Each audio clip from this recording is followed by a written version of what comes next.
사랑합니다. 성도 여러분, 5분 말씀 하루 묵상 최현우 목사입니다. 출애굽기 4장 10절부터 12절까지 말씀 읽어드리겠습니다.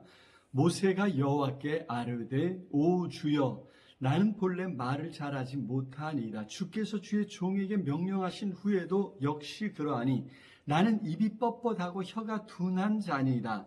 여호와께서 그에게 이르시되 누가 사람의 입을 지었느냐? 누가 말 못하는 자나 못 듣는 자나 눈 밝은 자나 맹인이 되게 하였느냐? 나 여호와가 아니냐? 이제 가라. 내가 내 입과 함께 있어서 할 말을 가르치리라. 아멘. 자, 모세는 갑작스러운 하나님의 부르심 앞에서 굉장히 당황한 것 같지요. 그도 그럴 것이 모세의 나이가 벌써 80세입니다. 더구나 광야에서 양을 치며 홀로 보낸 세월이 40년입니다. 주저하지 않는다면 어쩌면 그것이 더 위험한 일일 것입니다. 그래서 모세는 계속해서 하나님께 하지 못하겠다고 합니다. 할 수 없는 이유를 대고 있습니다. 그런데 모세는 옛날 젊은 시절에도 그러했습니다. 자신이 뭔가를 해야 한다고 생각했지요. 그래서 나섰다가 오히려 사람을 죽이는 큰 실수를 범하고 말았습니다. 지금도 모세는 자신이 나서서 뭔가를 해야 한다고 생각하니 이제는 할 수 없다고 하는 것입니다. 그가 이스라엘을 위해 일하려 했던 이유는 무엇보다도 하나님 때문이었을 것입니다. 바로 왕의 딸의 아들로 자랐지만 거기에 만족하지 않았던 모세였습니다. 비록 종살이하며 고생하지만 하나님의 약속을 가진 이스라엘을 사랑했고 이스라엘이 어려움 당하는 것을 참지 못했던 모세였지 않습니까? 하지만 그가 뭔가를 하려 했을 때 침묵하신 하나님이셨습니다.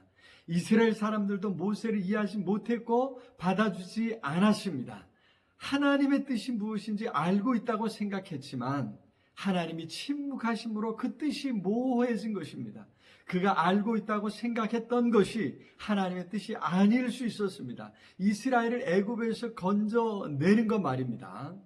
자, 그러니 어떻게 하나님을 위해 뭔가를 할 수 있다는 말입니까? 그래서 모세는 계속해서 자신이 그 일을 할 수 없다고 합니다. 더구나 오랜 세월 광야에서 홀로 살다 보니까 말하는데 자신도 없어졌던 것입니다. 자, 그러나 하나님께서 말씀하십니다. 누가 사람의 입을 지었느냐? 그렇습니다. 하나님께서 사람의 입을 만드셨습니다. 말을 못하는 자나 듣지 못하는 자나 심지어 눈이 밝은 자나 맹인이나 모두 하나님께서 그렇게 하셨다는 것입니다. 모두가 다 하나님의 손에 달린 것입니다. 그렇습니다. 열쇠는 내게 있지 않습니다. 열쇠는 하나님께 있습니다. 하나님의 뜻이 어디에 있는지, 하나님께서 어디에 그 능력을 보이기를 원하시는지, 그것이 문제를 처리하는 열쇠입니다. 그래서 우리는 문제 앞에 설 때마다 나를 볼 것이 아니라 하나님을 생각해야 합니다. 하나님께서 무엇을 원하시는지 하나님의 뜻을 생각해야 합니다.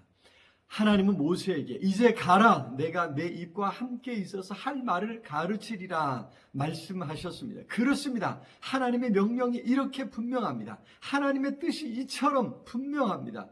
그리고 하나님은 순종하는 사람과 함께 하셔서 그 뜻을 반드시 깊이 읽고 이루실 것입니다. 모세는 이제 비로소 하나님 말씀에 순종하지요. 집으로 돌아가서 가족들을 데리고 하나님께서 주신 지팡이를 손에 잡고 애굽으로 돌아갑니다. 우리는 순간순간 내가 아니라 하나님께서 무엇을 하시려는지, 무엇을 하실 수 있는지를 물어야 합니다. 하나님께서 하시려 하신다면 이루지 못하실 일이 없습니다. 하나님께서 우리를 붙드시고 교육하신 일을 이루실 줄로 믿습니다. 그 하나님 말씀에 순종함으로 하나님의 역사하심을 볼 수 있기를 기도합니다. 사랑의 아버지 하나님, 은혜와 사랑을 참으로 감사합니다. 어찌 이처럼 사랑하셔서 우리를 불러 자녀 삼아주시고 우리를 통해 크고 아름다운 일을 이루려고 계획하시고 준비하신 것 참으로 감사합니다. 오늘도 하나님의 뜻을 잘 살펴 그 말씀에 순종함으로 하나님의 뜻을 이루어 가도록 복을 더하여 주시옵소서. 성령 하나님 순간순간 깨닫게 하시고 그 말씀에 순종할 수 있도록 도와주시옵소서. 예수 그리스도 이름으로 기도드리옵나이다. 아멘. 아자, 오늘도 우리 주님 안에서 승리하시길 기도합니다. 사랑합니다.